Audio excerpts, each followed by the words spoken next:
Agnes Gongsha Boyakshiu, who would later become known to the world as Mother Teresa, was born on August 26, 1910, in Skopje, then part of the Ottoman Empire, and now the capital of North Macedonia. She was the youngest of 3 children born to Nicola and Dranafile Bojakshiu, Albanian Catholics who had established a comfortable life in the ethnically diverse city. Her father was a successful businessman and political activist who supported Albanian independence, while her mother was known for her charitable works and deep religious faith. The family's prosperity came to an abrupt end in 1919 when Nicola died suddenly under mysterious circumstances, possibly poisoned due to his political activities. Agnes was only 9 years old, and her father's death profoundly affected the family's financial situation and her own spiritual development. Dranafil was forced to work as a seamstress and cloth trader to support her children, but she never abandoned her commitment to helping the poor, often inviting destitute families to share meals with them. Agnes showed early signs of religious devotion and was particularly drawn to missionary stories. She was actively involved in her local Sacred Heart parish, where she sang in the choir and participated in various religious activities. At the age of 12, she felt her first calling to religious life, though she initially dismissed it as too young to make such a decision. The calling persisted, and by age 18, she was certain of her vocation. In 1928, Agnes left home forever to join the Sisters of Loreto, an Irish religious order with missions in India. She first travelled to Dublin, Ireland, where she spent 6 weeks learning English at the Loreto Abbey. From there she sailed to India, arriving in Calcutta on January 6, 1929, and then proceeded to Darjeeling in the foothills of the Himalayas for her novitiate training. Agnes took her first religious vows on May 24, 1931, choosing the name Sister Teresa after Sainte Thérèse of Lisieux, the Little Flower, whom she admired for her devotion to simplicity and service. She made her final vows on May 14, 1937, becoming Mother Teresa, a title given to Loreto nuns who had taken final vows. For nearly 2 decades, Mother Teresa taught at St. Mary's High School in Calcutta, where she eventually became principal. She taught geography and catechism to girls from wealthy Bengali families, living in relative comfort within the convent walls. Despite her sheltered environment, she was acutely aware of the poverty and suffering that lay just beyond the convent gates. She could see the bustling slums of Motijil from her classroom windows, and occasionally ventured out to visit the poor during her limited free time. During World War II, Calcutta experienced severe hardship. The Bengal famine of 1943 killed millions, and the city was flooded with refugees. The communal riots that preceded the partition of India in 1947 brought unprecedented violence and suffering to the streets. These events deeply affected Mother Teresa, who witnessed firsthand the desperate conditions of the city's most vulnerable residents. On September 10, 1946, while traveling by train from Calcutta to Darjeeling for her annual retreat, Mother Teresa experienced what she later described as the call within the call. During this journey, she heard Christ speaking to her, asking her to leave the convent and work directly with the poorest of the poor. This mystical experience would prove to be the pivotal moment that redirected her life's mission. The message, as she understood it, was clear. She was to serve Christ by serving the destitute and dying in the slums of Calcutta. However, leaving an enclosed religious order was extremely difficult and required permission from the highest levels of the Catholic Church. Mother Teresa spent nearly 2 years seeking approval, finally receiving permission from Pope Pius X in 1948 to live as an independent nun outside the convent, while remaining bound by her religious vows. In August 1948, Mother Teresa left the Loreto convent wearing a simple white cotton sari with blue borders, the dress of the poorest Bengali women, which would become her distinctive habit for the rest of her life.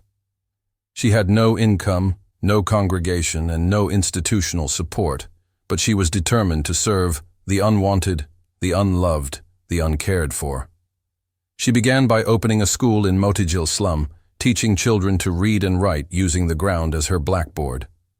Word of her work spread quickly, and soon she was caring for the sick and dying, treating infected wounds, and providing basic medical care despite having no formal medical training. She took a brief nursing course with the Holy Family Hospital to better prepare herself for this work. Former students from St. Mary's began joining her mission, and on October 7, 1950, Mother Teresa received permission from the Vatican to establish the Missionaries of Charity as a diocesan congregation.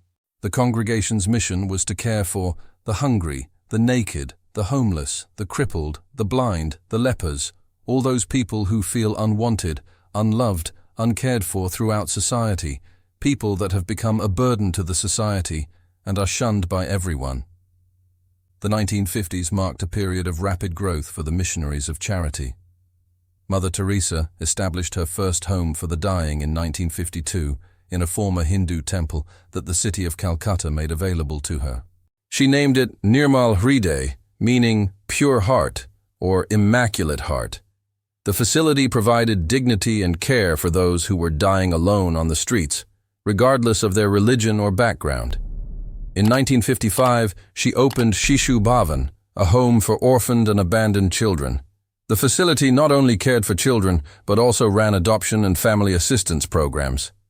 Mother Teresa's approach was always holistic, addressing not just immediate needs, but also working to prevent abandonment and family breakdown. Her work with leprosy patients began in the mid-1950s, when she started mobile clinics to serve those afflicted with the disease. In 1965, she established Shanti Nagar, a rehabilitation center for leprosy patients outside Calcutta, providing not just medical care but also vocational training and opportunities for dignified work. Throughout this period, Mother Teresa's philosophy remained consistent. She saw Christ in every person she served, particularly in the poorest and most marginalized. Her approach was personal and hands-on. She insisted on knowing each person by name and treating them with individual dignity and respect. By the 1960s, Mother Teresa's work had begun to attract international attention. In 1965, Pope Paul VI granted papal recognition to the Missionaries of Charity, allowing the order to expand beyond the borders of India. The first international house was opened in Venezuela in 1965, followed by foundations in Rome, Tanzania, and eventually around the world. The 1970s brought Mother Teresa unprecedented global recognition. Malcolm Muggeridge's 1969 BBC documentary, Something Beautiful for God, introduced her to a worldwide audience, and his subsequent book of the same title became a bestseller. The mysterious miracle of light that occurred during filming in the Home for the Dying, where footage shot in extremely poor lighting conditions came out perfectly exposed, was seen by many as divine intervention. Awards and honors began to accumulate. The Nehru Prize for Peace in 1972, the Balzan Prize in 1979, and most notably, the Nobel Peace Prize in 1979. When accepting the Nobel Prize, Mother Teresa declined the traditional banquet, asking that the money be donated to help the poor instead. Her acceptance speech emphasized her belief that abortion was the greatest destroyer of peace, and reiterated her commitment to serving the poorest of the poor. The 1980s and 1990s saw the Missionaries of Charity expand to over 100 countries, operating soup kitchens, orphanages, schools, and hospices worldwide. Mother Teresa personally traveled extensively, establishing new foundations and advocating for the poor and marginalized on the global stage. However, this period also brought increasing criticism and controversy. Medical professionals questioned the quality of care provided in her facilities, arguing that the emphasis on spiritual comfort often came at the expense of adequate medical treatment. Critics pointed out that while Mother Teresa advocated for the poor, she accepted donations from wealthy individuals with questionable reputations and opposed birth control measures that might have alleviated poverty. Her political activities also drew scrutiny. She spoke against divorce and abortion at every opportunity, positions that put her at odds with many progressive movements. Her friendship with controversial figures like Jean-Claude Baby Doc Duvalier of Haiti, and her acceptance of donations from figures like Charles Keating of the savings and loan scandal raised questions about her judgment and the sources of her funding. Despite her public image as a woman of unwavering faith, Mother Teresa's private correspondence, revealed after her death, showed that she experienced profound spiritual darkness for most of her adult life. Beginning around 1948, she felt an absence of God in her life that persisted almost until her death. She wrote of feeling darkness, loneliness, and torture in her relationship with God. This spiritual crisis, known in Catholic theology as the dark night of the soul, was kept private during her lifetime, but has since been recognized as a sign of her authentic holiness rather than a weakness of faith. Many saints and mystics have experienced similar periods of spiritual dryness, and Mother Teresa's willingness to continue her work despite this inner turmoil has been seen as evidence of her extraordinary commitment and faith. Mother Teresa's health began to decline significantly in the 1990s. She suffered heart problems, malaria, and other ailments, but continued to work and travel. In 1996, she suffered a serious fall and broke several ribs, and her heart condition worsened considerably. On March 13, 1997, she stepped down as head of the Missionaries of Charity due to her failing health, though she remained active in the order's work. She died on September 5, 1997, in Calcutta, at the age of 87. Her death coincided with the funeral of Princess Diana, which occurred just days earlier, leading many to comment on the contrast between the two women who had devoted themselves to helping others. Mother Teresa's path to sainthood began immediately after her death. Pope John Paul II waived the usual 5-year waiting period and allowed her beatification process to begin just 2 years after her death. She was beatified in 2003 after the Vatican recognized a miracle attributed to her intercession: the healing of Monica Bezra, who had a cancerous tumor that disappeared after praying to Mother Teresa. On September 4, 2016, Pope Francis canonized Mother Teresa, declaring her Saint Teresa of Calcutta after recognizing a second miracle, the healing of Marsilio Haddad Andrino from multiple brain tumors. The canonization ceremony drew hundreds of thousands of pilgrims to Vatican City and was celebrated worldwide. Mother Teresa's legacy remains complex and multifaceted. To her supporters, she embodied Christian love in action, dedicating her life to serving those whom society had abandoned. Her work brought dignity to the dying, hope to the hopeless, and care to the forgotten. The Missionaries of Charity continue to operate worldwide, serving in over 130 countries with more than 5,000 sisters. Her critics argue that her approach to poverty was paternalistic and that she provided spiritual comfort while doing little to address the systemic causes of poverty and suffering. They contend that her opposition to birth control and modern medical practices may have perpetuated the very problems she sought to address.